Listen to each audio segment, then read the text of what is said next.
Well, I think we'll get started now. Welcome, everybody, to our second book sandwiched in of the fall season. And today, Dr. Charles Lindsay, the president of Elmira College, will be reviewing the book titled Grant by Ron Chernow. Dr. Lindsay is the 15th president of Elmira College. He began his role as president in July of 2017.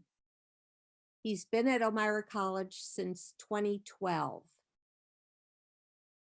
I want to go over the format with you a little bit. I'm going to mute us during Dr. Lindsay's talk to avoid any background noises.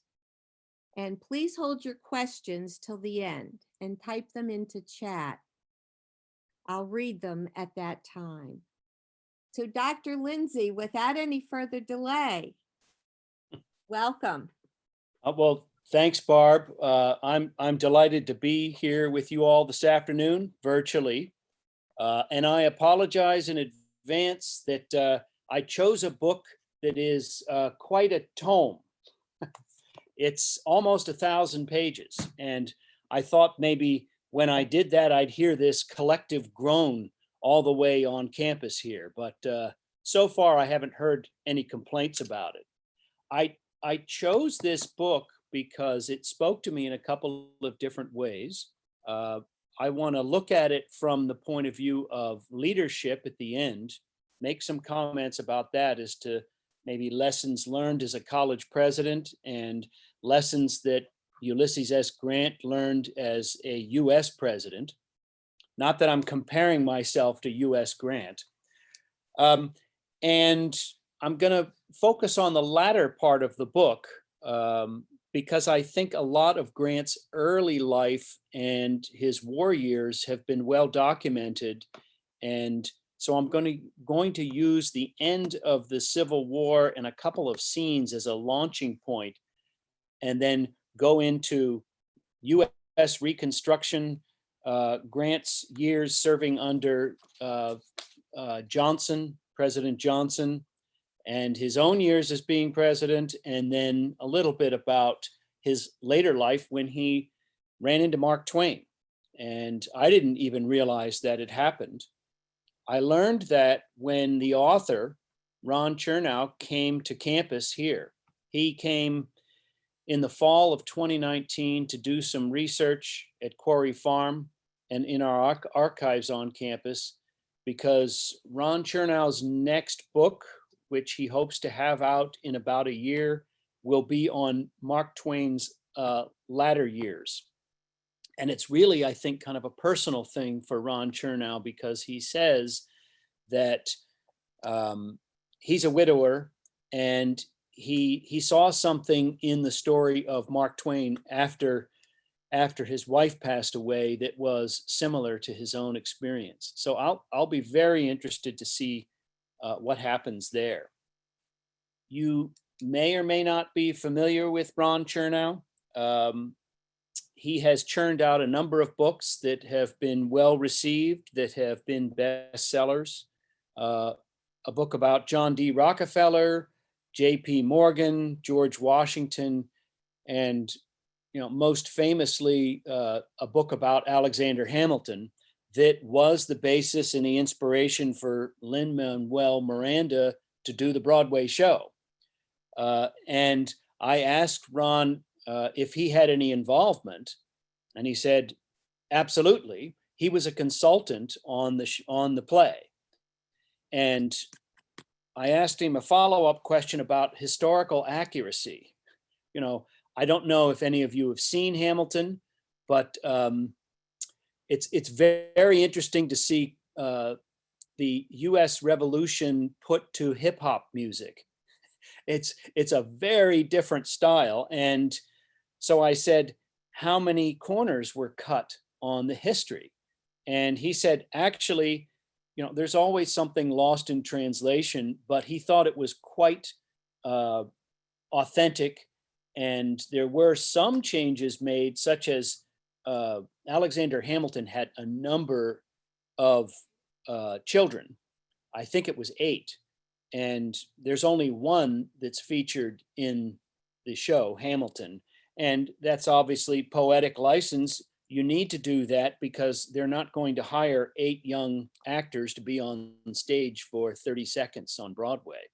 So, but he said, other than that thing, he thought it was pretty loyal to what happened in the Alexander Hamilton story. But I'm not here to talk about Alexander Hamilton. I'm somewhat of a history buff myself.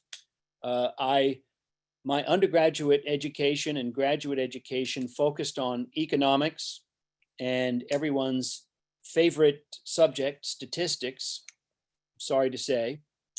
And I taught in the classroom for many years, but I've also been an armchair historian. And so that's the reason I picked up the book and really wanted to take a careful look. I was not very familiar with Ulysses S. Grant's life. He is not necessarily ranked near the top of US presidents. If you look on one of those rankings, which I can't imagine that you can actually rank presidents with any kind of validity, but in some of the more recent polls, he's ranked about number 20. And that's after Bill Clinton. And I'm not making a political comment there. I've just, after reading this book, I'm amazed that U.S. Grant and Bill Clinton are basically maybe on the same level. If you took a look at the book, I'd really say it's a pretty sympathetic treatment of Grant's life. We all know he was a Civil War hero. He was a brilliant tactician on the battlefield, but he also had some flaws. I think if you asked a lot of people, they'd say, well, he drank a lot, and he smoked cigars. And both of those are true. He had flaws.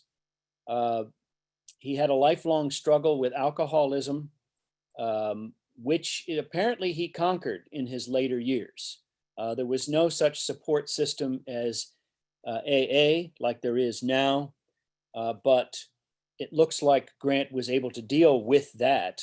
I think cigars were pretty much with him to the very end, which actually ended up being a bit of his demise and the reason that he passed away with some serious throat cancer. But what I'm going to focus on is, this contrast with Grant, that on the one hand, he's this Civil War hero, as I said, a brilliant tactician on the battlefield. If he needed to rely on himself to make a decision in the heat of the battle, he could do it.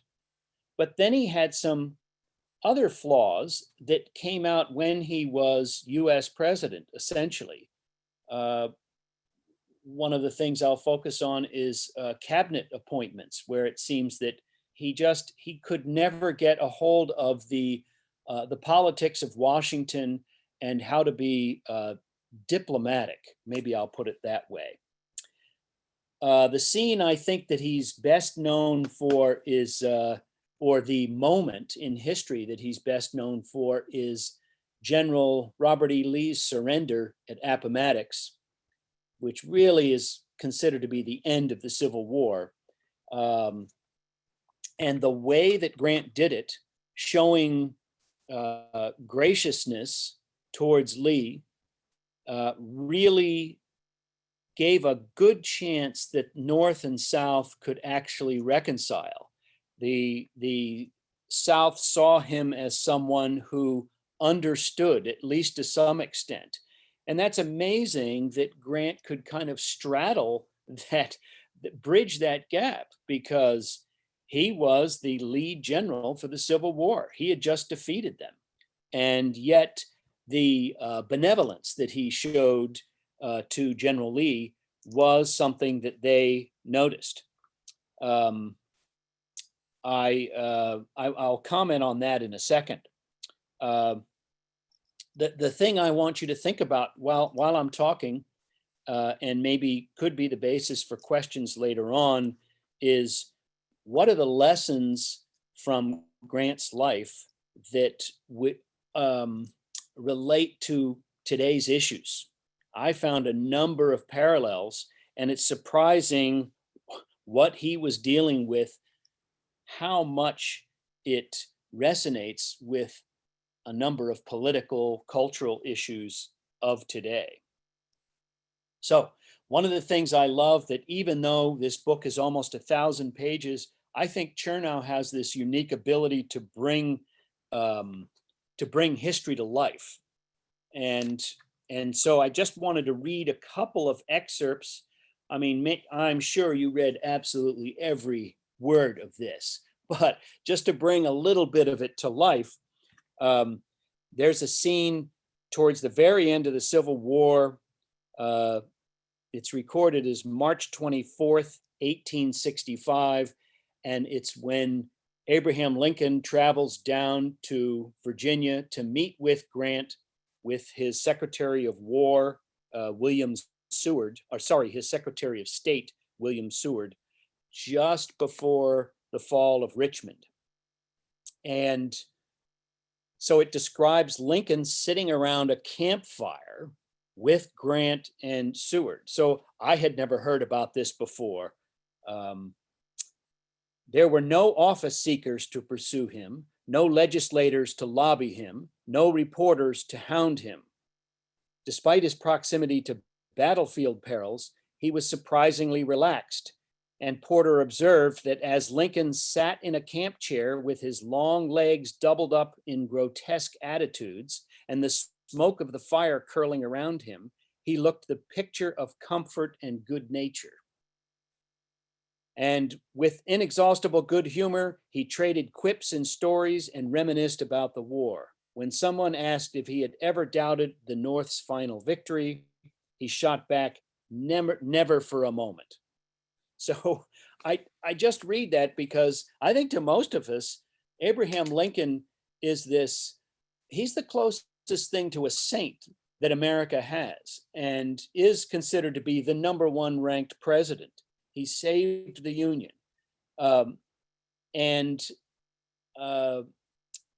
Because of that, I think this story humanizes him a bit. I get a sense that he's not just the guy on the $5 bill. And so I see, just getting a little glimpse into that interaction. And then there was a meeting that Grant had with Lincoln afterwards to talk about what was going to happen after the war. There's also a scene just a little bit later, which I won't go into, I won't read you, but where Lincoln travels to Richmond after it falls. And he has the opportunity to walk through the streets with blown out buildings. There's people that actually kneel at his feet as though he's a savior. Lincoln, of course, denounces that and is very humble and says, I'm just a servant. And he goes and sits in Jefferson Davis's chair at what was the Southern White House. So again, just kind of humanized Lincoln there and gave me a real sense of what was going on the ground at that moment. Skip forward just a couple of weeks and you get to the fact, which I was not aware of, that on April 15th, the war is over. April 15th, 1865, there's celebration in Washington, and Lincoln invites Grant and his wife to join him to see a play. And Grant turned him down because he was very weary from the war, obviously, and he and his wife needed to get away, he said. And so he used his wife as an excuse, said they'd be traveling up north and that he would not be able to go to Ford's Theater. And a scene a little bit later, as the Grants are leaving in a carriage, was that a wild-eyed horseman came up and peered into their carriage and glowered at Grant and then rode away. And it came out later that that was John Wilkes Booth. And he surmised from looking at the amount of luggage that was on the back of the carriage that the Grants were in fact leaving town, and there would not be the possibility to assassinate Grant as well as Lincoln. So you may know that in addition to Abraham Lincoln being assassinated, that Seward, the Secretary of State, was also stabbed, although he lived. And apparently U.S. Grant was part of the plan as well. So that's just an amazing thing to me. And later on in the book, you read that just about while the Grants are at a hotel in Philadelphia, they learn of Lincoln's being shot and that he's mortally wounded and won't make it. And just the absolute the reaction of Grant is just he has no words. He just can't speak. So all of that, as I say, kind of, it made the era, rather than being something distant, for me, something very present. There is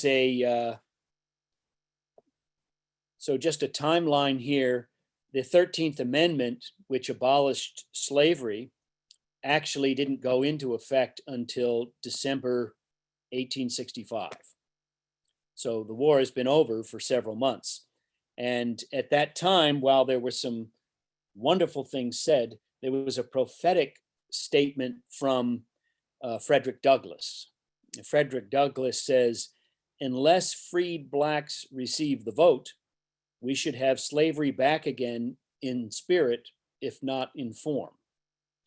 And, truer words were never said. It does appear that there was a real struggle to bring North and South together.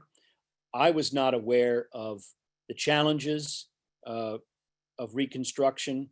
I think in most classrooms and history classes, the focus is on the war itself and not post-war Reconstruction, but there's a lot to be learned from it. So now a couple of observations to focus on Grant now. Under Andrew Johnson, he became General of the Army at a salary, by the way, of $20,000.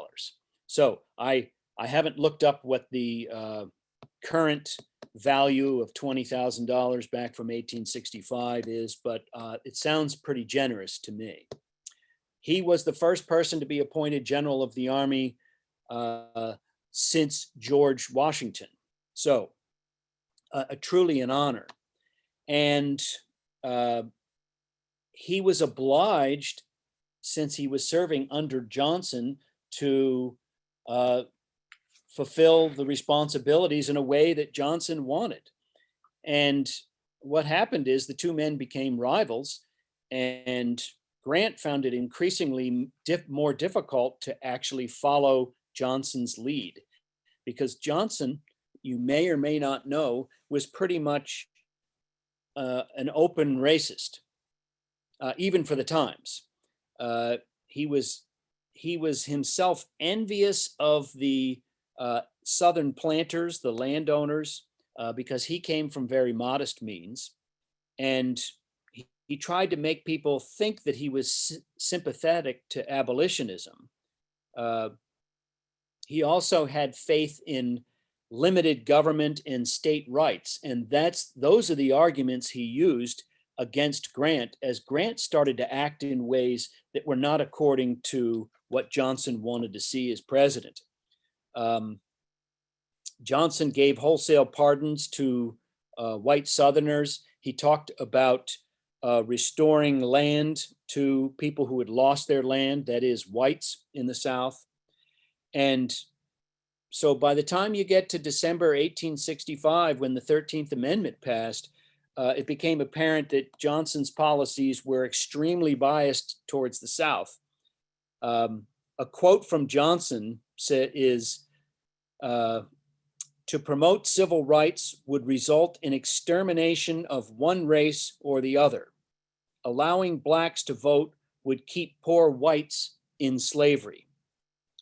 So, an amazing statement. It's seen as an either or thing, that if blacks are independent and they have the right to vote, this will put whites in slavery. So he begins to form a coalition for re-election. Johnson, this is. And the coalition is former Confederates and white pacifists from the North. And if you know your history, even the Republican Party, what's called the radical Republicans at the time, which I guess sounds like anathema today, but at the time they were the ones who were radical, and they lost their energy over the years because not only they had won the war, the North won the war, but the Reconstruction and the resistance and violence that happened in the South made a bunch of people weary, and they became less of a focus on the rights of blacks and abolitionism. So that kind of is a pathway to perhaps what, as happened with Jim Crow laws, really up until the 1960s is the next time that you have any serious consideration of some changes. And I look at it as, I really think that the South was almost like a separate country, and it ended up that Grant had to send troops in to occupy this other country, and that was resented by Southerners, and they used the card of state rights versus federal rights. Now, my own opinion is I don't think Grant had any choice. If they were going to uphold the ideals of the Declaration of Independence and equality, then this was the way it had to be done. And it was secondary whether this violated state rights. There was a point where Grant actually had to separate the South into 5 regions, and there was a military force in each region occupying it. So I'm alluding to the fact that there was some real violence that broke out. There was a breakdown of law and order in the South. One example is particularly in Louisiana. So Grant sent in an occupying army and troops. It's July 30th, 1866. What happens is a white mob attacks a black convention at Mechanics Hall in New Orleans. The convention was to secure black votes. That mob attack resulted in 34 blacks and 3 whites dying. Also in mid-1866, we start to see the founding of the Ku Klux Klan. And I did not know that group went back that far. It was founded in Pulaski, Tennessee, and it spread rapidly across the South. And the goal was to intimidate blacks and white Republicans to try to prevent them from coming to vote. And if you think about it from the Southern point of view, they saw that the tables were going to turn terrifically in terms of representation in Congress in the House of Representatives, because if it's based on population and suddenly you have an influx of Republican thinking and black voters, they were going to be losing influence. And clearly that was something they did not want to do. The term carpetbaggers comes from this era. A carpetbagger, that's actually a positive thing. They were a group from the North, people who brought aid to build schools and churches. But Southern whites who supported, so they were abhorred by the South and vilified. So I think today if you hear the term carpetbaggers, it's not it's not from a positive point of view, and it's because of how Southerners portrayed them. Southern whites who supported Reconstruction were deemed scallywags. So I have to find some situation where I can use the word scallywag. I I really find that to be full of a richness. So to kind of go towards the end of Andrew Johnson's presidency, how that really happened, the technical aspects. So we've had 2 impeachments in recent years. This is the first impeachment of a US president, Andrew Johnson. It really comes down to Congress wanting to exert influence or control over what Johnson did, because they recognized that he was not in alignment with what the North really wanted to do, and radical Republicans at that time controlled Congress. So Congress passed a bill that required congressional authorization before any cabinet member was fired. And what happened was Secretary of War Stanton was fired by Johnson, and that became the basis for impeachment. Now, the real issues were far more significant, but it was that technicality. And you can think about that today. How much say should Congress have in the appointment of cabinet members? Certainly there's strong vestiges of that today. The interesting thing about Stanton is that he was Lincoln's Secretary of War, so he wasn't someone that Johnson had appointed. So in one sense, I think maybe he had the right. And as an administrator myself, I really think that you have to have say over who your direct reports are. So perhaps things are a bit different if you serve in public office, but if you don't have that relationship of accountability, which I gather, Stanton was on the opposite side from President Johnson, it's just not going to work. So obviously, Johnson was impeached. He didn't hold things together very well. And the next president of the United States was Ulysses S. Grant. And he served 2 terms, essentially 1869 to 1877. And as I alluded to before, one of the major issues was cabinet appointments. I would describe, from reading the book, Grant as being naive or a purist.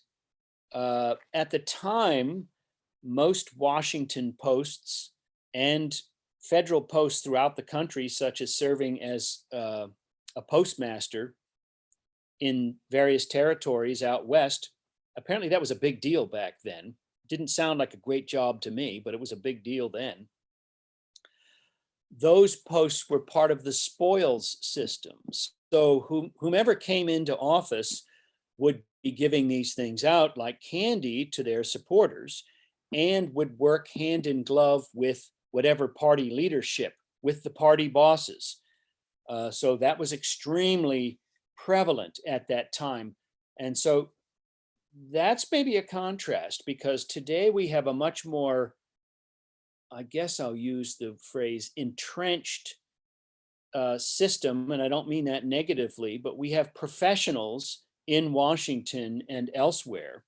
And so you hear about a president coming into office now and appointing the top jobs, getting congressional approval, but the bureaucracy pretty much stays in place. Well, that was not the case back in Grant's day. But Grant's problem was, I think he was used to being a general, and generals issue orders and people follow them.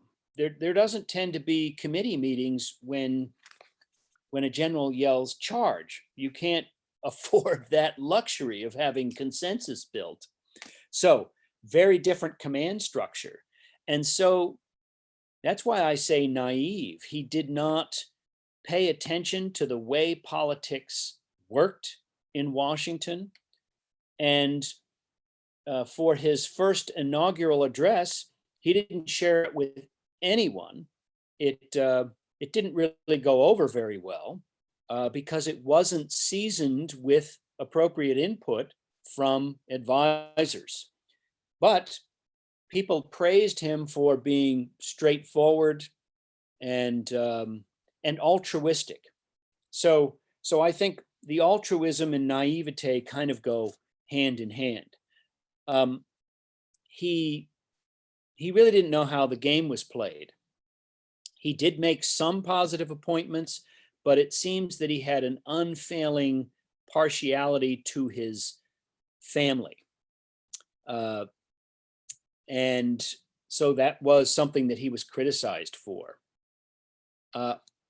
Along those lines of not recognizing the political implications, you may have read that he received a gift of a house in Philadelphia as to honor him. There were a bunch of private citizens with some money who pooled their funds and bought the house for Grant, and Grant took it. Well, that wouldn't be considered appropriate today, but back then it was a way of honoring someone who had served the country. So anyway, there was another scene that's described in the book. If you want to know, on page 692, there was a very influential senator, Senator Sumner,